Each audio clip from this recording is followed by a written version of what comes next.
하늘맞이 무속대학 정법사 정대감입니다.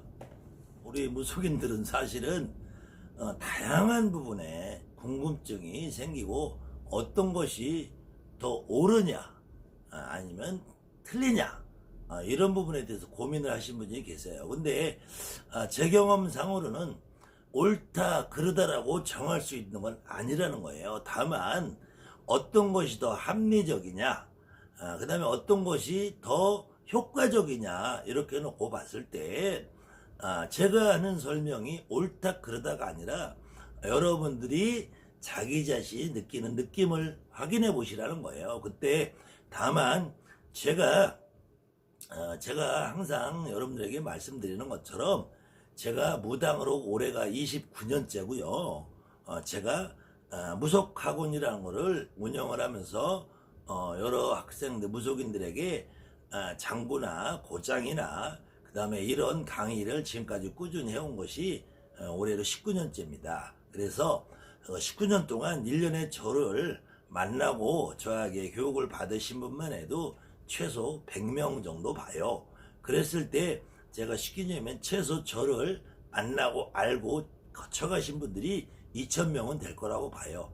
어쨌든 지금 현재 제 구독자만 해도 2,500명 정도가 되는데 제가 대한민국에서 아마 무당을 가장 많이 만나본 무속인 중에 한 사람일 겁니다. 그래서 그 여러 무당들을 제가 겪으면서 그 무당들을 제가 하나하나 이렇게 올바른 길로 지도해가면서 그 겪은 경험을 말씀드리는 거기 때문에 여러분 어느 누구에도 이것이 100점짜리라고 말은 못해요. 그렇지만 이 설명, 이 강의를 들으시고 여러분들 스스로 자기 자신의 모습을 비추어 봐서 여러분에게 합당한 부분이 있으면 여러분 것으로 만드시면 된다는 거니까 100이다라고 말씀 못 드리지만 최소한 90점 이상은 될 것이다. 이런 의미로 제가 다시 한번 설명을 드릴게요.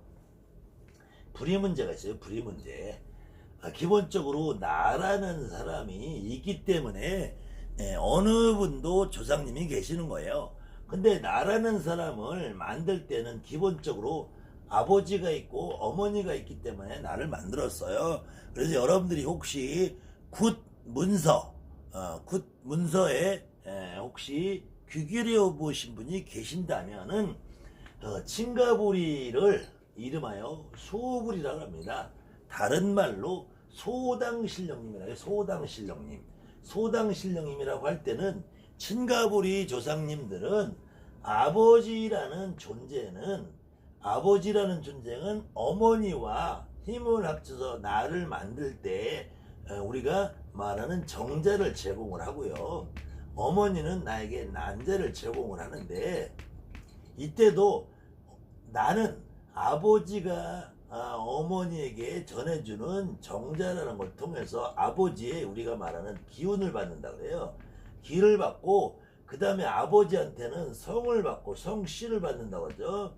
성씨를 받고 그 다음에 아버지로 인해서 본을 받는단 말이에요. 성과 본을 받으니까 그래서 성 주신 본향, 씨 주신 본향이라고 하고 어머니는 나를 뱃속에다 10달 놓고 키워서 나에게 몸을 만들어 준단 말이에요. 몸.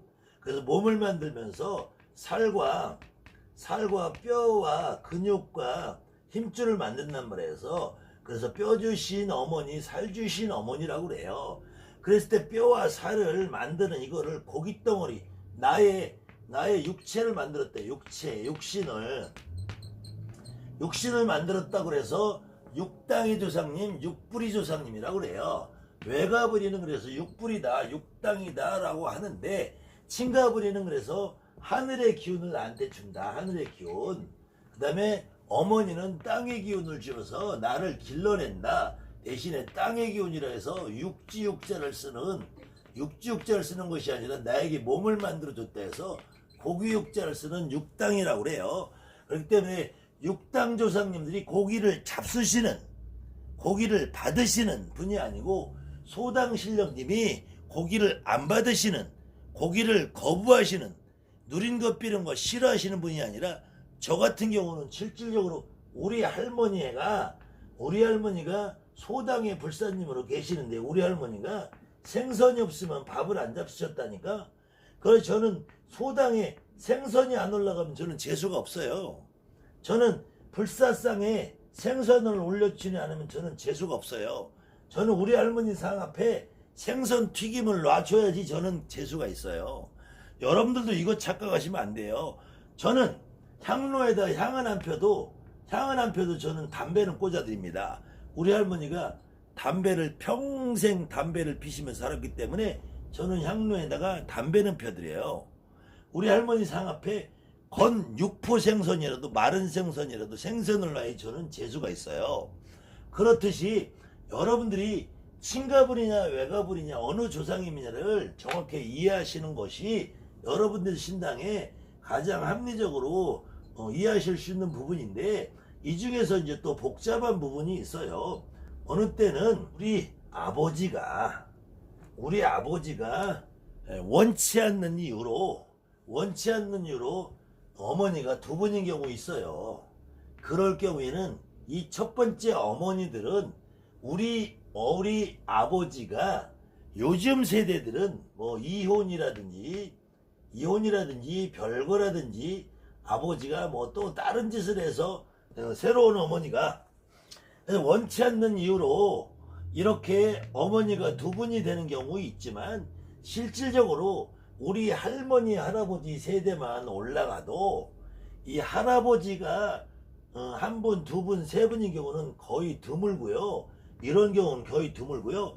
대부분의 할머니가 첫 번째 할머니, 두 번째 할머니, 세 번째 할머니 이렇게 되는데, 친가든 외가든 할머니 할아버지 때에는 할머니가 두 분인 경우는 있어도 할아버지가 두 분인 경우는 사실 극히 드물어요.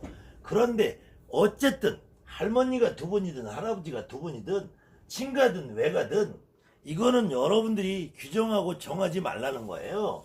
어떤 경우에 이때 할아버지 시절만 해도 할머니가 두 분이다 세 분이다 하는 경우는 대부분 이 당시에는 지금 말하는 산부인과의 의료시설이 열악하기 때문에 우리 할머니 세대, 증조할머니 세대로만 올라가도 첫 번째 할머니가 애를 낳다가 임신을 해서 초산에 산도가 잘못돼서 낳는 과정에서 해상관을 잘못해서 애와 함께 애를 낳다가 애와 함께 아니면은 애 낳다 산후를 잘못해서 돌아가시는 경우가 가장 비율이 많습니다. 그래서 이 할머니들이 대부분 무지 할머니로 들어와요. 무지 할머니들은 갈 곳이 없어요. 그렇기 때문에 나한테 거의 가장 직방으로 오게 됩니다. 그래서 이때 두 번째 할머니가 그러면은 애를 낳아서 우리 아버지를 낳은 할머니, 친할머니가 두 번째 할머니라면 이 할머니는 당연히 오시겠죠. 그런데 이 무지 할머니를 빼놓으면은 이분이 숙문대신이 된다는 거예요. 그 다음에는 세 번째 할머니가 또 있을 수 있어요. 배달은 아버지의 배달은 형제를 낳으신 분이 있어요. 할머니까지는 여러분들이 충분히 나오셔도 받아준다고 해. 이거 안 된다고도 잘 안 해요. 오시면은. 할아버지도 어느 경우는 할머니가 두 번째든 세 번째든 할아버지가 일찍 돌아가셔. 전쟁에 나가서 6.25 때, 일제시대 때, 외정 때 나가서 돌아가셔. 총 맞고 거리에서 장사하다가 돌아가셔. 술 먹고 돌아가셔. 두 번째 할아버지 만날 수 있어요. 그럼 첫 번째 할아버지도 오고 두 번째 할아버지도 오고. 근데 내 아버지가 첫 번째 아버지가 그냥 두 번째 할아버지 진짜냐 해도 다 오실 수 있어요. 근데 여러분들 이거는 매일 필요 없단 말이에요. 어느 것이 옳으냐 그러냐 오면 되냐 안 되냐 따질 필요 없다니까. 여러분 몸에 실렸을 때는 다 온다는 거야. 여러분 몸에 안 실리면 오라고 고살지내도 안 와요. 여러분 몸에 실렸을 때는 온 거야. 가라고 해도 가지 않아요. 여러분들이 어렵게 숙제를 생각할 필요 없어요. 나한테 실리느냐 안 실리냐만 따지면 돼. 마찬가지로 여기 할아버지 할머니들은 여러분들이 그렇게 인정을 해요. 외가로도 마찬가지야. 근데 당장 아버지 엄마가 됐을 때 내 아버지가 나한테 친아버지가 되든지, 우리 아버지는 두 번째 아버지인데 엄마가 결혼을 두 번 했으면 두 번째 아버지인데 이 나하고 피 안 섞인 첫 번째 아버지가 올 수도 있어요. 피가 섞인 두 번째 올 수도 있어요. 아니면 전에 아버지가 따로 있고 엄마가 두 번째 아버지가 내 아버지라 해도 전에 아버지는 올 수 있어요. 근데 이거를 오냐 안 오냐 따지지 마시라고. 와도 되냐 안 되냐 여러분들이 아니면 여러분들 주변에 어떤 선생님들이 이 규정하는데 여러분들이 매이지 말라는 거예요. 내 몸에 실리면 오는 거예요. 안 실리면 안 오고. 내 몸에 실렸는데 너는 첫 번째로 피가 안 섞여서 된단다 개소리 까지 말라고 그래. 여러분들이 실린 분은 온 거야. 다만 이 양반들이 얼마만큼 더 큰 역할을 하느냐 안 하느냐는 여러분들이 정할 게 아니란 말이에요. 그런 거 너무 매이지 마시고. 마찬가지예요. 우리 아버지가 결혼을 2번 했어 3번 했어. 본 마누라가 있어. 우리 엄마가 2번째야. 아니면 우리 엄마가 본 마누라야. 새로 2번째 3번째 어떤 작은 엄마들이 있어. 이분들도 오시면 나오는 거야. 여기서 배다른 형제가 있어 씨다른 형제가 있어. 오면 나오는 거예요. 여기에다 대고 여러분들이 와야 되냐 안 돼야 되냐 오면 되냐 안 되냐를 가지고 여러분들 스스로 아니면 여러분들 어떤 선생님들이 규정하는 거에 정해놓고 하지 말라는 거예요. 다만 내가 남자 박수든 여자 보살님이든 남자한테는 처가가 있을 것이고 여자한테는 시가가 있을 거 아니에요. 근데 남자한테 처가나 여자한테 시가는 신으로 잘 움직이지 않는다. 혹시 특히 경상도 지역에서 시가부리를 의무적으로 받아야 된다고 그래서 나는 느낌이 1도 없는데 선생님들이 목을 잡아서 시가부리라고 모셔놓는 경우들이 있어요. 그런데도 제가 그것을 진짜 그분들의 실체를 들여다보면은 시가불이라고 알고 모셔놨는데 이 양반들 뚜껑을 열어보니까 진짜로는 내가 친엄마지만 큰엄마든지 원래 2번째 엄마든지 이쪽에서 오시는 분이 더 많더라. 이것도 역시 제 설명이니까 여러분들이 여기에도 매이지 마시고 내 몸에 실리는 분이 누구냐를 따지면 돼. 근데 누구냐는 여러분들이 알기가 어렵잖아. 누구냐는 알기가 어렵기 때문에 여러분들이 실체적인 느낌을 받으라는 거예요.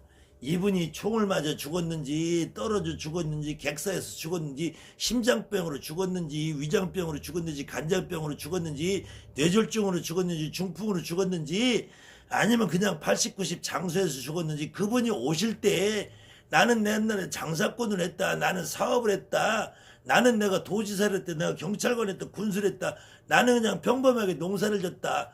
어떤 그분의 실체가 나오면은 여러분들은 몰라도 여러분 주변 어머니 아버지나 이모 고모 외삼촌 할머니 할아버지 그분에 대해서 이런 분이 있냐고 물어보면 그분에 대한 확신을 준단 말이에요. 그렇게 알아갔을 때 여러분 몸에 실렸는데 그분을 가라가면 가겠냐고. 안 가요. 너무 족보에 연하지 말아라. 혹시나 남자한테 처가부리가 올 수도 있죠. 오기는 하는데 이런 경우는 제가 단 한 건을 못 받고 여자한테 시가부리가 움직이는 경우는 제가 1000명 중에 1명 정도 봤어요. 근데 거의 99.9%는 여자라고 해도 시가부리가 안 움직여요. 시가부리를 합의 받았다가는 집안이 힘들어지고 무너지고 사단이 나요. 다만 어떤 선생님이 너는 시가부리를 받아야 된다고 강요를 해서 자기 생각대로 강압적으로 시가부리를 합의받아서 시가부리 불사단지 시주단지 세존단지를 모셨다고 해서 실질적으로 뚜껑을 열어보면은 이 시가부리라고 모셔놓은 양반이 아버지가 2번 혼인을 하셨든 엄마가 2번 혼인을 하셨든 여러분한테 오는 외가부리에서 할머니 할아버지가 2번이든 큰 할머니가 있고 작은 할머니가 있든 친가에서 할머니가 따로 있든 외가에서 할머니가 있든 아니면은 여러분들이 처음에 내림굿 받는 과정에서 친가만 합의받아 줬든 외가만 합의받아 줬든 그 이후에 또 다른 부리들이 들어와서 있는 걸 여러분들이 모르고 그거를 남자는 처가부리 여가는 시가부리라고 착각을 하고 모셔놓는 경우가 더 많더라는 얘기예요. 그렇기 때문에 이거 역시도 여러분들이 부리의 문제도 어떤 경우에도 여러분들이 머릿속으로 누가 말하는 이론으로 여기다 여러분들이 규정을 해서 끼워 맞추려고 하지 마시고 여러분들이 몸으로 느끼는 상태, 나한테 직접 실리는 상태를 가지고 여러분들이 따지고 이해를 했을 때 어느 쪽에서 오시는 분이냐를 가름하는 것이 훨씬 더 합리적이고 안전하다. 그것이 진실이다. 이렇게 이해를 하시면 틀림이 없을 겁니다. 아무튼 요거는 댓글 달아주신 분이 있어서 급하게 강의를 준비해 봤으니까 이전 강의도 한번 참고를 해서 보시면 도움이 될 겁니다. 감사합니다. 하늘만이 무술대 정보서 정대합니다.